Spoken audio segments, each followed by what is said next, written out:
শবে বরাত লাইলাতুন নিসফে মিন শাবান, অত্যন্ত মহিমান্বিত মর্যাদাপূর্ণ একটি রাত শবে বরাত, যেটা আমরা শব্দটা তো জানি, কিন্তু আমরা যথাযথ বন্দিগি করতে জানি না। শবে বরাত এটা আল্লাহ তাআলা আমাদের প্রিয় নবী সাল্লাল্লাহু আলাইহি ওয়াসাল্লামের মাধ্যমে আল্লাহ তাআলা আমাদের জন্য দান করেছেন। হাদিসের মধ্যে আছে হযরত মুআজ ইবনে জাবাল রাদিয়াল্লাহু তাআলা আনহু, সহিহ ইবনে হিব্বান সহ কিতাবে আছে, এবং মুহাদ্দিসিনে কেরামের বিশ্লেষণে, সব ঘরানার মুহাদ্দিসিন ওনাদের বিশ্লেষণে এই হাদিসটি সহিহ হাদিস। হযরত মুআজ ইবনে জাবাল থেকে বর্ণিত, তিনি বলেন আল্লাহর নবী সাল্লাল্লাহু আলাইহি ওয়াসাল্লাম বলেছেন, ইয়াত্তালিউল্লাহু তাআলা ইলা খালকিহি ফি লাইলাতিন নিসফি মিন শাবান ফায়াগফিরু লিজামিই খালকিহি ইল্লা লিমুশরিকিন আও মুশাহিন। নবী সাল্লাল্লাহু আলাইহি সাল্লাম বলেন, যখনই মধ্য শাবানের মধ্য রাত্রি আসে, অর্থাৎ এই শবে বরাত আসে, তো আল্লাহ তাআলা কুদরতি ভাবে একদম বান্দার কাছে প্রথম আসমানেই আগমন করেন, এবং আল্লাহ তাআলা এই রাত্রিতে সেই সন্ধ্যা থেকে ফজর পর্যন্ত রাতভর বান্দা আল্লাহর কাছে তওবা করে, ইস্তিগফার করে, দোয়া করে, কান্নাকাটি করে, বারবার নিজের গুনাহ মাফ চায়, আল্লাহর কাছে চোখের পানি ফেলে, তো আল্লাহ তাআলা তার কোটি কোটি বান্দাকে সারা রাত ভর মাফ করতে থাকে। ইল্লা লিমুশরিকিন আও মুশাহিন, কিন্তু কোন মুশরিককে, শিরিককারীকে মাফ করে না, কোন হিংসুক বিদ্বেষকারীকে আল্লাহ মাফ করে না। তাইলে প্রিয় ভাই বাবা, আপনাদের জন্য এটা গুরুত্বপূর্ণ, এটা বোঝা উচিত। খুব ব্যাখ্যা আমি করতে চাই না, ছোট্টভাবে প্রথম এই শবে বরাতের কথাটা এটা বলতে চাই যে শবে বরাত এটা ফার্সি শব্দ, বারাত অর্থ মুক্তি, মুক্তির রাত। এই রাত্রে যেহেতু আল্লাহ তাআলা গুনাহ মাফ করে জাহান্নাম থেকে মুক্তি দেয়, এজন্য এটাকে শবে বরাত আমাদের এই হিন্দুস্তান, এই উপমহাদেশে এটাকে বলে। আর হাদিসের ভাষায় লাইলাতুন নিসফে মিন শাবান, শাবান মাসের অর্ধরাত, মধ্যরাত, মানে মাঝামাঝি অবস্থানে। এইটা আগামীকাল সন্ধ্যায়, অর্থাৎ আরবি চাঁদের কারণে চাঁদের হিসাবে দিন শুরু হয় একটা পূর্ণাঙ্গ সন্ধ্যা থেকে। ইংরেজিতে যেমন রাত্র 12টার পরে AM শুরু হয়, মানে দিন শুরু হয় পরের দিনের, কিন্তু আপনার আরবিতে সন্ধ্যা থেকে শুরু হয়। সূর্য ডুবলেই নতুন দিন শুরু হয়, নতুন তারিখ শুরু হয়। তো আগামীকাল, আজকে তো সন্ধ্যা থেকে 14 তারিখ, তা আগামীকাল যখন সূর্য ডুববে তখনই 15 তারিখ, তখনই 15 তারিখ। তো এই পরের দিনের সূর্য ডুবা পর্যন্ত এই 15 তারিখ, এটাই লাইলাতুন নিসফে মিন শাবান, এটাই শবে বরাত। তাহলে এই শবে বরাত রাসূলুল্লাহ সাল্লাল্লাহু আলাইহি ওয়াসাল্লামের হাদিস দ্বারা প্রমাণিত, যে রাসূলুল্লাহ সাল্লাল্লাহু আলাইহি ওয়াসাল্লাম এটার ফজিলত বলছেন, যে আল্লাহ তাআলা এই রাত্রে অগণিত বান্দাকে, তওবাকারী, ইস্তিগফারকারীকে আল্লাহ মাফ করে থাকেন। অতএব এটা প্রমাণিত। এখন প্রশ্ন হইল, আমাদের করণীয় কি? আমি সংক্ষেপে শুধু এটা শেষ করতে চাই। আমাদের করণীয় কি? আমাদের করণীয় হলো এই রাত্রি জেগে ইবাদত করা, ইহইয়াউল লাইল, রাত্রিটাকে জীবিত করা ইবাদতের মাধ্যমে। কিয়ামুল লাইল, রাত্রিটাকে দাঁড়িয়ে অর্থাৎ আল্লাহর ইবাদতের মাধ্যমে কাটান, এটাই মূল মাকসাদ। হাদিসের বক্তব্যে এটাই বক্তব্য যে রাত্রি জেগে ইবাদত করো। নবী সাল্লাল্লাহু আলাইহি ওয়াসাল্লাম বলছেন, কুমু লাইলাহা ওয়া সুমু ইয়াওমাহা, তোমরা রাত্রি জাগো আর দিনের বেলা রোজা রাখো। তাহলে আমাদের দুইটাই কাজ, একটা হলো রাত্রি জেগে ইবাদত করা, পরের দিন রোজা রাখা। অর্থাৎ আগামীকাল শুক্রবার দিবাগত রাত আপনি আল্লাহর ইবাদত করবেন, শনিবার শুক্রবারে সেহরি খেয়ে শনিবার দিন রোজা রাখবেন, খালাস, এটাই। তাহলে আল্লাহ তাআলা শবে বরাত আমাদের জন্য দিয়েছেন, রাসূলুল্লাহ সাল্লাল্লাহু আলাইহি ওয়াসাল্লাম শুনিয়েছেন ইবাদত করতে, ইবাদতের রাত, ইবাদতের রাত। আর নফল ইবাদতের ক্ষেত্রে বান্দার কাছে কোরআন সুন্নাহর এটাই বক্তব্য, এটা কোনো ফরজ ইবাদত না, এটা ওয়াজিব ইবাদত না, এটা নফল ইবাদত। শবে বরাত কি ইবাদত বলেন? সবাই বলেন কি ইবাদত? আর নফল ইবাদতের মধ্যে একাকিত্ব, এটাই কাম্য, এটাই কোরআন সুন্নাহর ভাষ্য, যে একাকী, প্রত্যেকেই মুস্তাকিল নফল ইবাদত নিজের মতো করে নিজের জন্য করবে, নিজের জন্য করবে। আমি আর আপনি সমান না। আমি আমার বয়স হিসাবে আমি 40 রাকাত নামাজ পড়তে পারি, আপনি পারবেন 20 রাকাত। আরেকজনে 100 রাকাত নফল করতে পারবে সে ইচ্ছা করলে। সে তার বয়স মাত্র 20 বছর, তারও আপনি দিলেন 12 রাকাত। 80 বছরের বুড়া মিয়ারও দিলেন 12 রাকাত। তো এটা ইনসাফ হলো না, এটা তো নফল হলো না, এটা তো বাধ্যতামূলক করে দিলেন, এটা তো বাধ্যতামূলক করে দিলেন। অথচ এই যুবক তো ইচ্ছা করলে এক রাত্রিতে সে 100 রাকাত নফল করতে পারত, কারণ তার তো শরীর আছে, তার তো সামর্থ্য আছে। একজন সুস্থ স্বাভাবিক মানুষ, তার জীবনের একটা পরিকল্পনা থাকে। আমি খাবো কখন, নাস্তা করব কখন, ঘুমাবো কখন, কতক্ষণ ঘুমাবো, আমার জীবনের একটা লক্ষ্য উদ্দেশ্য থাকে। আমরা ছোট্টবেলায় প্রাইমারি স্কুলে যখন পড়ছি, আমার পুরা মনে আছে, আমরা বাংলাতেও ইংরেজিতেও রচনা শিখছি। এইম ইন লাইফ আমার জীবনের লক্ষ্য। বাংলা রচনাও লিখছি, ইংরেজিতেও রচনা লিখছি। জীবনের একটা লক্ষ্য উদ্দেশ্য থাকে, টার্গেট থাকে। আমি কোথায় যাচ্ছি, আমার গন্তব্য কোথায়, আমার মঞ্জিল কোথায়, আমি কোথায় গিয়ে থামব। এইটা যদি কেউ না বুঝে, তো তার মতো অপদার্থ আর কেউ হইতে পারে না। এ তো একদম লাওয়ারিশ মানুষ, বেওয়ারিশ, তার কোনো আগামাথা নাই। মনে করেন একটা বাসে উঠে যদি একজন লোক, তো কন্ট্রাক্টর যদি জিজ্ঞাসা করে কই নামবেন, সে যদি বলে তোমার মন মতো একখানে নামাই দিও, তো সে কি বলবে? হেল্পার রে ডাক দে বলবে এই পাগল উড়াইছো কেন? বলবে না যে এই পাগল, এই মাতাল রে উড়াইছো কিত্তা, এই পাগল তো জানেই না কই নামবে। সে তো তার মঞ্জিলই চেনে না, গন্তব্যই জানে না। এজন্য যে গন্তব্য চিনে না সে পাগল, সে মাতাল। আমাদের গন্তব্য চিনা উচিত।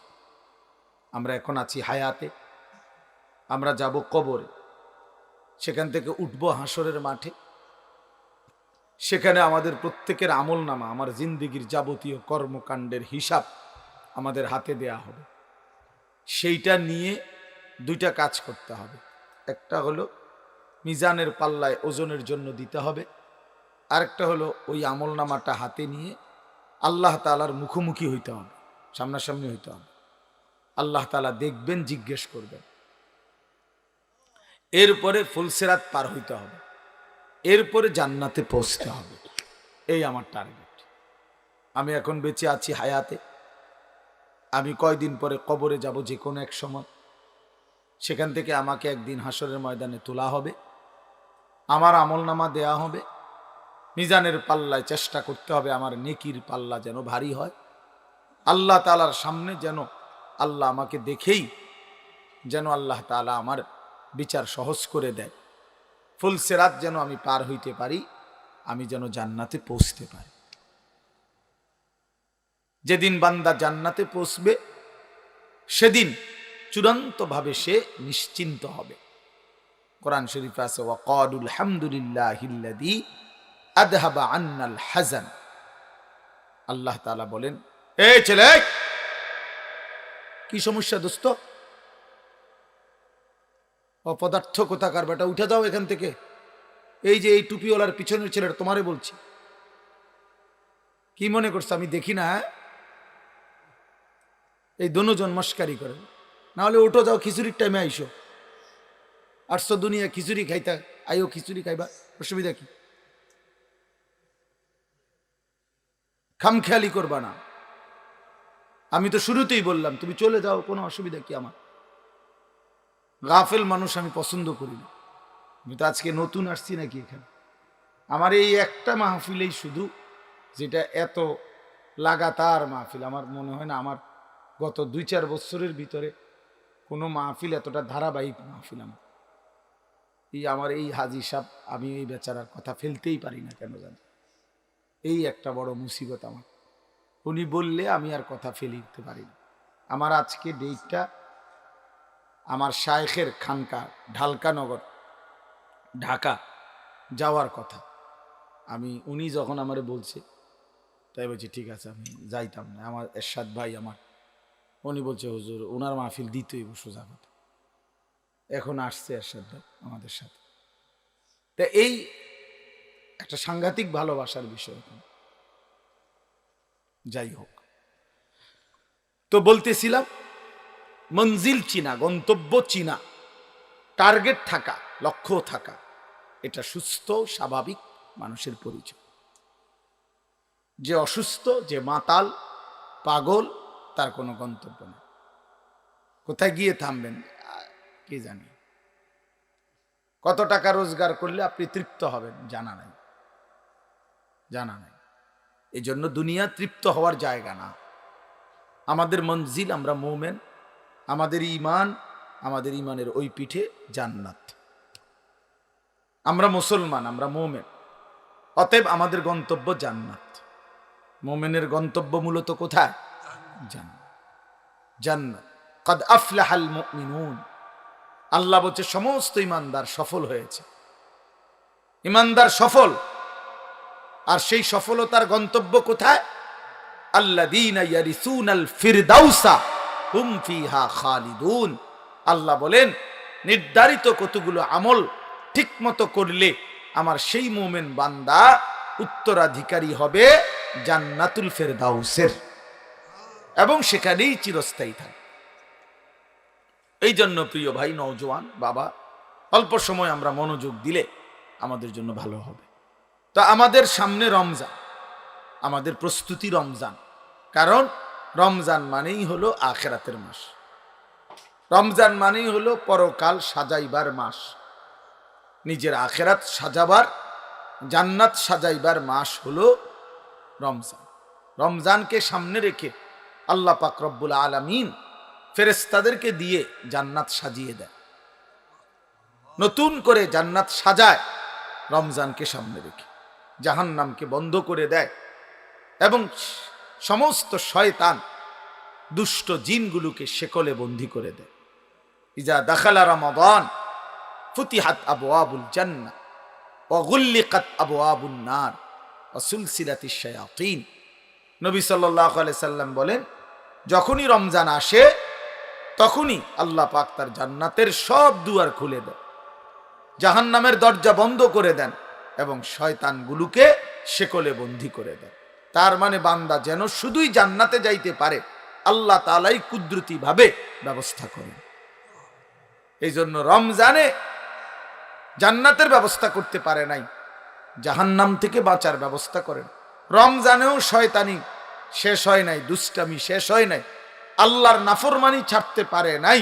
আসলে এটা শয়তানের তুনো বড় শয়তান, কারণ মেন শয়তান তো বন্দী, মেন শয়তান তো শিকলে বন্দী। তাহলে এরপরও এইটা শয়তান রমজানের ভিতরে কেমনে নাফরমানি করে, তা আমার মনে হয় এইটা ওইটার চাইতে উপরে ডিগ্রিওয়ালা শয়তান। এই জন্য যে এই শয়তানে বুঝাইতে চায় যে ওই শয়তান রে বন্দি করলে কি হবে, আমি তো তার থেকে শিখতে শিখতে তারে ডিঙ্গায় গেছি, আমি তো তারে ডিঙ্গায় গেছি, আমি তো শয়তান, এখন আর আমারে আর ওয়াসওয়াসা দিবি কিন্তু। নাইলে একজন মুসলমান, একজন মোমেন আল্লাহ এবং তার রাসূল এত বেশি পরিমাণ রমজানের মর্যাদা ফজিলত এত বলছে, এত কিছু বলার পরেও যার বিবেকে একটু নড়াচড়া করে না, তার চাইতে নিকৃষ্ট শয়তান আর কেউ হইতে পারে না। ওইটাই শয়তান বলে। হ্যাঁ, আল্লাহ নবী সাল্লাল্লাহু আলাইহি ওয়াসাল্লাম বলেন, কুল্লু আমালি ইবনে আদামা লাহু ইল্লা সিয়াম। এক বান্দার তার সমস্ত আমল তার নিজের জন্য, নিজের আখিরাতের জন্য, কিন্তু আল্লাহ তাআলা বলে আমার বান্দা রোজা এটা ব্যতিক্রম।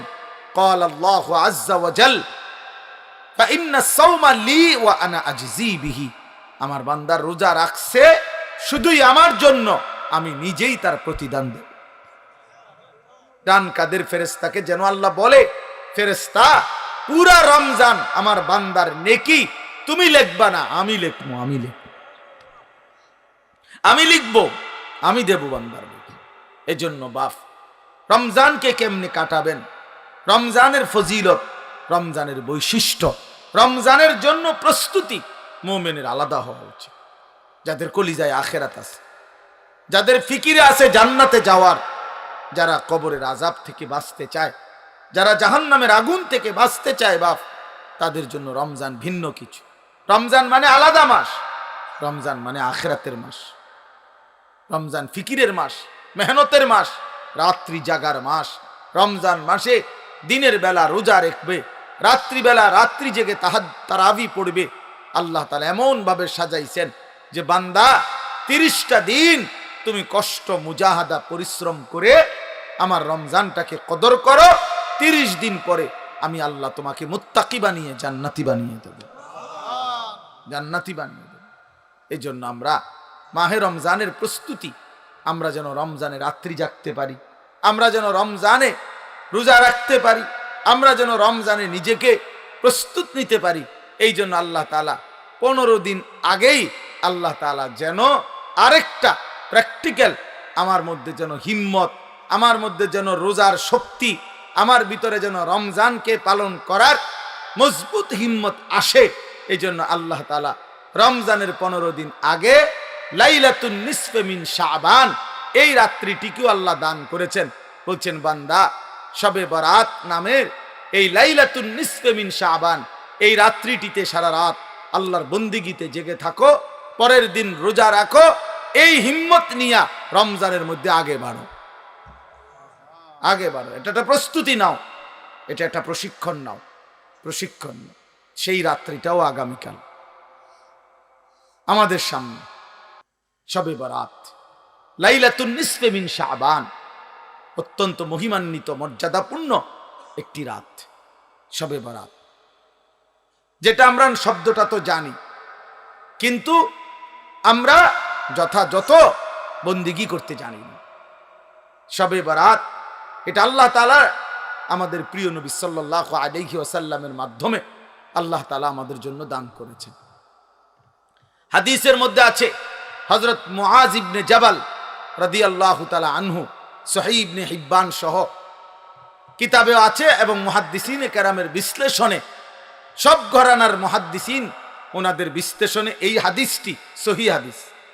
হযরত মুআজ ইবনে জাবাল থেকে বর্ণিত, তিনি বলেন আল্লাহর নবী সাল্লাল্লাহু আলাইহি ওয়াসাল্লাম বলেছেন, ইয়াত্তালিউল্লাহু তাআলা ইলা খালকিহি ফি লাইলাতিন নিসফি মিন শাবান ফায়াগফিরু লিজামিই খালকিহি ইল্লা লিমুশরিকিন আও মুশাহিন। নবী সাল্লাল্লাহু আলাইহি সাল্লাম বলেন, যখনই মধ্য শাবান, শাবানের মধ্য রাত্রি আসে, অর্থাৎ এই শবে বরাত আসে, তো আল্লাহ তাআলা কুদরতি ভাবে একদম বান্দার কাছে প্রথম আসমানেই আগমন করেন, এবং আল্লাহ তাআলা এই রাত্রিতে সেই সন্ধ্যা থেকে ফজর পর্যন্ত রাতভর বান্দা আল্লাহর কাছে তওবা করে, ইস্তিগফার করে, দোয়া করে, কান্নাকাটি করে, বারবার নিজের গুনাহ মাফ চায়, আল্লাহর কাছে চোখের পানি ফেলে, তো আল্লাহ তাআলা তার কোটি কোটি বান্দাকে সারা রাত ভর মাফ করতে থাকে। ইল্লা লিমুশরিকিন আও মুশাহিন, কিন্তু কোন মুশরিককে, শিরিককারীকে মাফ করে না, কোন হিংসুক বিদ্বেষকারীকে আল্লাহ মাফ করে না। তাইলে প্রিয় ভাই বাবা, আপনাদের জন্য এটা গুরুত্বপূর্ণ, এটা বোঝা উচিত। খুব ব্যাখ্যা আমি করতে চাই না, ছোট্টভাবে প্রথম এই শবে বরাতের কথাটা এটা বলতে চাই যে শবে বরাত এটা ফার্সি শব্দ, বারাত অর্থ মুক্তি, মুক্তির রাত। এই রাত্রে যেহেতু আল্লাহ তাআলা গুনাহ মাফ করে জাহান্নাম থেকে মুক্তি দেয়, এজন্য এটাকে শবে বরাত আমাদের এই হিন্দুস্তান, এই উপমহাদেশে এটাকে বলে।